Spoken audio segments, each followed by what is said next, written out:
Hi guys, welcome to my coffee show. My name is Jack and today we are playing with new blind shaker SE Pro from MHW-3BOMBER.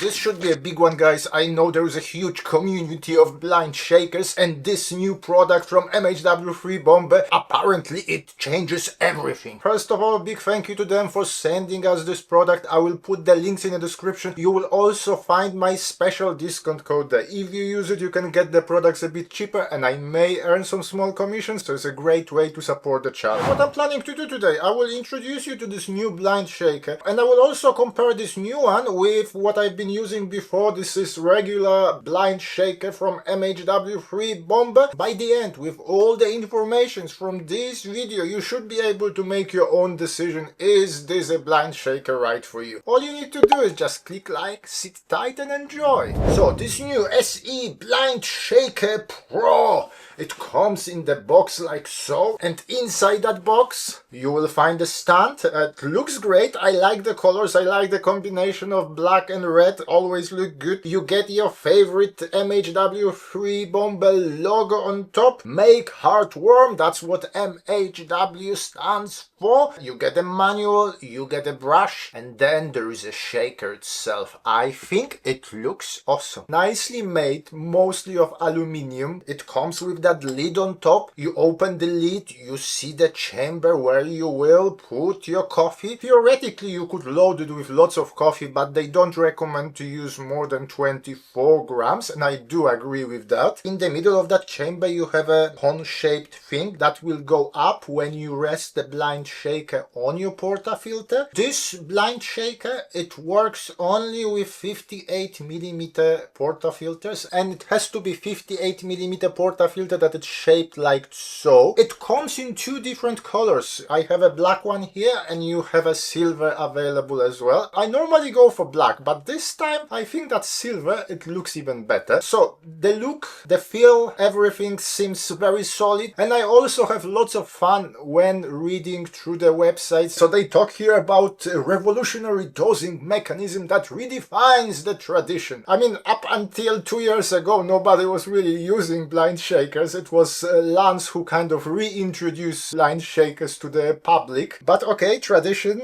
They talk about efficiency, precision, uniformity, and they also talk about simplicity of this blind shaker versus the previous model. Not only it will help you to achieve perfect cup of espresso, it will also redefine and elevate the standards. Basically anything that you ever wanted from blind shaker, you have it here. We will obviously put all of that into the test. I won't be answering the question, is blind shaking better than WDT? Maybe we will do it at some point. Today we are assuming that we are all shaking it, and we want to answer one question. Which of those two is better? Which of those two you should choose? Let's have a look at this regular blind shaker. This is a smaller size, 51-54mm. You have three elements. You have a lid, you have that thing in the middle that helps you to dose the coffee into the portafilter, and you have the main body of the shaker. The way I use it, I grind the coffee into the catching cup and then I transfer it into blind shaker. Obviously you can also grind directly into it. Then I close the lid. Once everything is closed, you can start your shaking. There are different ways and methods of shaking. We like to complicate our life, so you can do it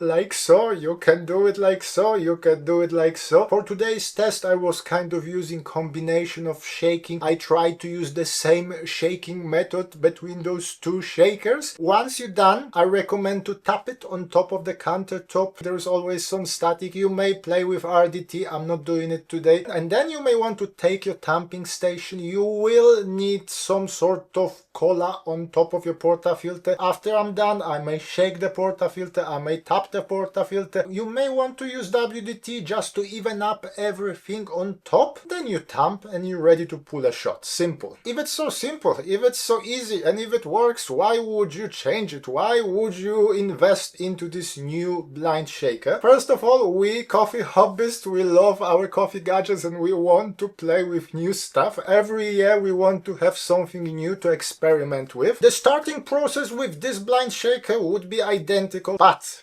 but you have to be aware of certain things here. If you started shaking this way right now, there would be a gap underneath big enough for some coffee to get out. On the website they recommend to shake it horizontally. What I do, I hold it here. I hold that shaker here, and this stops it from going up and down, and then I can shake it any way I want. Okay, so you finished your shaking, then I will tap it on top of my counter. I open the lid and I look inside. If I notice that the coffee is uneven there, I try to make it even just by shaking it horizontally a few times. If at the starting point the coffee will be spread unevenly, obviously you will end up with uneven coffee bed at the end. And then you position it on top of your portafilter. The sides of the shaker corresponds with the ears of your portafilter. I have this tamping station from MHW-3BOMBER. That's a EU series that was very popular last year, and this blind shaker, it won't work with it. The tamping station won't allow it to go down, it won't open, it won't do. On the website I recommend to just rest it, lower it down and start shaking to make everything even. And yes, you may try this way. What I do, I kind of lower it a little bit, then I move it up, then I lower it a little bit more and I move it up. I want to load the coffee under control with the hope that it will end up evenly into my portafilter. Once all coffee is done, I kind of lift the shaker up and I drop it down. I may do it a few times just to make sure that most of the coffee from the shaker will end up in the portafilter. Might not always be perfectly even, so then you would be tapping. You tap your portafilter from the sides. You may shake it a little bit. If necessary, you may obviously use WDT just to spread the coffee evenly on top. Then you tamp and then you pull a shot. So a few differences here between those two shakers. You have to spend a bit more time when you use that regular blind shaker. You would probably need to invest in the collar as well. With this new shaker, everything seems a bit easier. So what they say on the website, at least that part, I think it's correct. They talk a lot about the shape of that conical bit in the middle, how they design it, how they worked on the angles so everything ends up nicely and evenly into the portafilter. Yes, it does, but you have to practice as well. You have to find your own ways. Regular blind shaker, you can use it for espresso, you can also use it for a pour over. This new blind shaker, it would be trickier to use it for pour over. Let's talk about coffee. Are there any differences in extraction? Are there any differences in the taste? I'm putting two shots right now, you will see them on the screen. I'm using fresh coffee. Both of them, they should look relatively nice. As a grinder today, I'm using the F83V with SSP cast burrs. I won't be doing blind tasting today. I've done few in my rehearsals, but they were kind of pointless. Instead of just trying to guess which is which, I want to see if I can notice any differences. To be honest, often I couldn't find much of the difference between those shots, but if there was a difference, the notes, the ending notes with the old shaker were a bit more sharper, sometimes to the point of being a bit harsher. With this new blind shaker, they are a bit smoother and more rounded. So it seems there might be a difference, but it is very subtle. I also did extraction readings using my cheap refractometer. As you can see here, this is interesting. Apart from one, new blind shaker always gave me a bit more in terms of extraction. You may also notice differences in the time of extraction. So the last two tries, the times were pretty much identical, but in the previous attempts there were some differences. I used the same grind settings for each set of shots, but I was tweaking the settings in between those sets. Obviously doing just handful of tests, that does not prove anything, but the coffee is expensive and my time is limited, so I couldn't take it any further. Maybe the way they designed that con, maybe it's really revolutionary, maybe it really changes everything. My thinking here, and I will just drop it here, volatile compounds. The way you position the shakers is different, and maybe during that regular blind shaking the coffee loses more of those volatile compounds. But to be honest, I don't know.